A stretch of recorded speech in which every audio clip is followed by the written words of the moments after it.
Motivación. Hoy en día la mayoría de ruedas que se pueden conseguir están enlazadas y tensadas a máquina. A mano se pueden conseguir ruedas mejores. Todas las ruedas que he comprado han tardado solo unas semanas en desalinearse. Decidí meterles mano yo mismo y ahora a lo más las tengo que retocar un poco cada 6 meses. Otra ventaja de una rueda bien hecha es que es más resistente. Además, una rueda mal hecha tiene mayor propensión a romper radios. Jamás se ha roto un radio de una rueda hecha o retocada por mí. Cierto es que tampoco he hecho tantas, pero antes rompía un radio al año o así. Y no es necesario ser un experto ni tener mucho equipo para conseguir unas buenas ruedas. Basta una llave de radios, tu bicicleta y, sobre todo al principio, paciencia. Yo empecé con ganas y 4 indicaciones, y ahora, con la experiencia, hacer una rueda nueva es cuestión de un par de horas. Los retoques son cuestión de minutos. En este artículo os daré una explicación elemental de cómo alinear una rueda. Como ejemplo, explicaremos cómo se hace un cambio de llanta. Hacer retoques es simplemente el último paso de construir una rueda nueva. Una explicación más detallada en ingreso francés se puede encontrar en la página de Sheldon Brown, y para una explicación completa de todo lo que se te puede ocurrir sobre una rueda de bicicleta está el excelente libro de Hobbs Brand de Vicky Lewell, La rueda de la bicicleta. Este libro yo lo compré por internet en Boxtax. Seguramente se puede comprar en otros sitios de internet. Funcionamiento de la rueda. Sobre una rueda puede haber 3 tipos de fuerzas: las verticales, que están ocasionadas por el peso de la bicicleta y del ciclista, las laterales, y las rotacionales, que vienen del pedaleo y de la frenada. Estas fuerzas se trasladan del eje a la llanta o viceversa por los radios. Tener una buena rueda, es tener bien los radios. Las fuerzas verticales las aguantan los radios que están abajo, los pocos que están sobre la zona de contacto del neumático, y lo hacen descensándose. Esto lo podéis comprobar pulsando los radios y comprobando cómo los inferiores dan un sonido más grave al estar sometidos a una tensión menor. Las fuerzas laterales las aguantan todos los radios debido a que están un poco inclinados, el llamado aparaguado. En la rueda trasera, en la que el ángulo de inclinación es distinto en los dos lados, los radios del lado izquierdo donde no está la cadena deben tener una tensión inferior entre 2 y 3 veces menor que los del lado derecho para poder sujetar equilibradamente la rueda.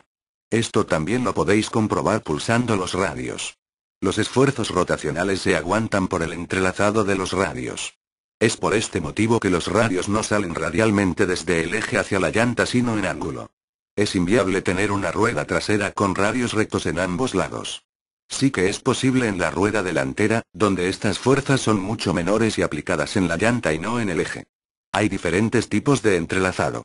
El más habitual es el 3X, en el cual cada radio cruza otros 3 muy cerca del buje antes de llegar a la llanta. Tener una rueda en buen estado consiste básicamente en tener los radios adecuadamente tensos. En teoría es así de sencillo, en la práctica es solo un poco más complicado.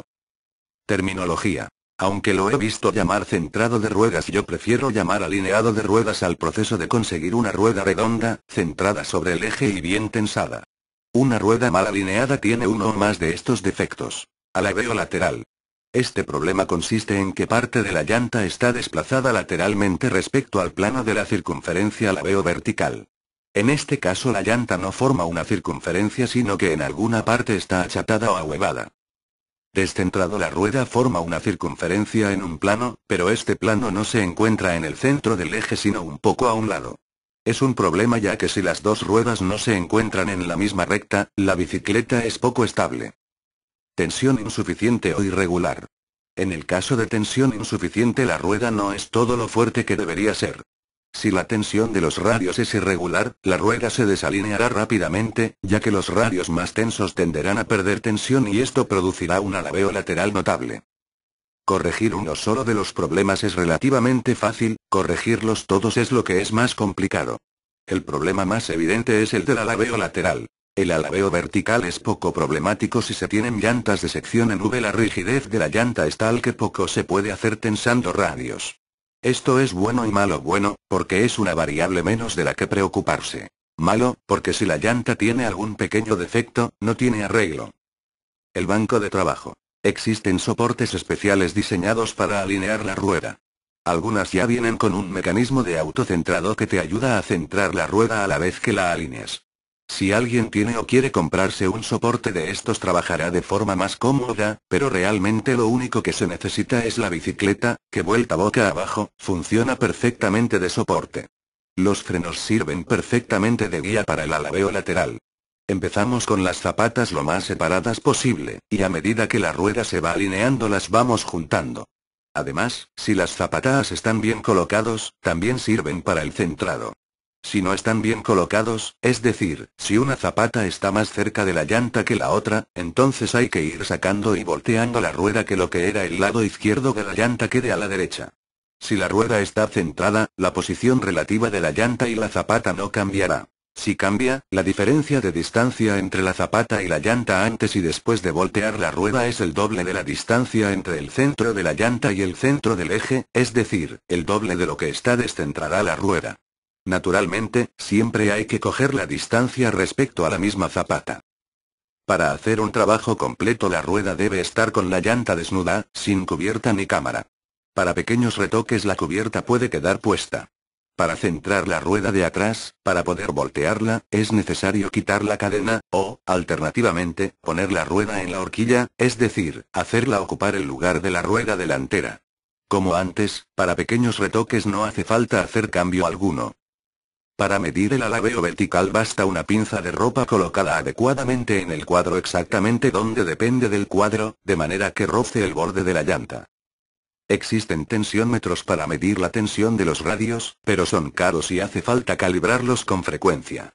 Para comparar tensiones de radios basta con pulsar los radios como si fueran cuerdas de guitarra, cuanto más agudo sea el sonido, más tenso está. Conviene pulsar el radio cerca de la llanta. En una rueda delantera los radios de los dos lados deberían acabar con tensiones similares. En la rueda trasera, debido al aparaguado, los radios de los dos lados tienen tensiones muy distintas. Naturalmente, estoy suponiendo que todos los radios son del mismo tipo. Si, Dios no lo quiera, tenéis radios de diferentes tipos en la rueda, el tono que dan bajo la misma tensión es completamente distinto en este caso. Recomiendo que cambiéis los radios que son distintos antes de seguir. Para tensar los radios debéis usar una llave de radios. Se pueden conseguir en cualquier tienda de ciclismo y cuestan alrededor de 3 euros. Para facilitar un poco el trabajo, podéis poner una gota de aceite en los ojetes de las llantas de manera que sea más fácil girar las tuercas de los radios. Empieza el trabajo. La llanta y el bujé han de estar en buen estado, si no, es necesario sustituirlos. Solo muy pequeñas imperfecciones de la llanta pueden corregirse. Los radios no debieran estar oxidados ni doblados. Las tuercas de los radios han de estar en buen estado, si están redondeados, aunque sea un poco, hay que sustituirlos. Supongamos que el punto de partida es la sustitución de una llanta que esté gastada. Los radios se han asentado en el bujé y es muy importante no cambiarlos de agujero ni de orientación. La forma más sencilla de cambiar la llanta es quitar la cubierta, cámara y cinta de la rueda, aflojar todos los radios de la rueda sin soltarlos, sentarse, poner la rueda horizontalmente sobre las rodillas, poner la llanta nueva sobre la vieja teniendo buen cuidado de alinear los agujeros de las válvulas, y, uno a uno, ir soltando los radios de la llanta vieja y sujetándolos a la nueva. Se pueden mantener las tuercas de radio si están en buen estado. Conviene poner una gota de aceite a las roscas de los radios y a los ojetes de la llanta, para que sea más suave el proceso de apretado. Una vez se hayan pasado todos los radios a la llanta nueva, hemos de apretar un poco los radios, por ejemplo hasta que la rosca justo desaparezca en la tuerca. Este proceso lo podemos hacer en la silla o podemos haber colocado ya la rueda en el soporte o la bici. Una vez tenemos los radios algo apretados es el momento de empezar.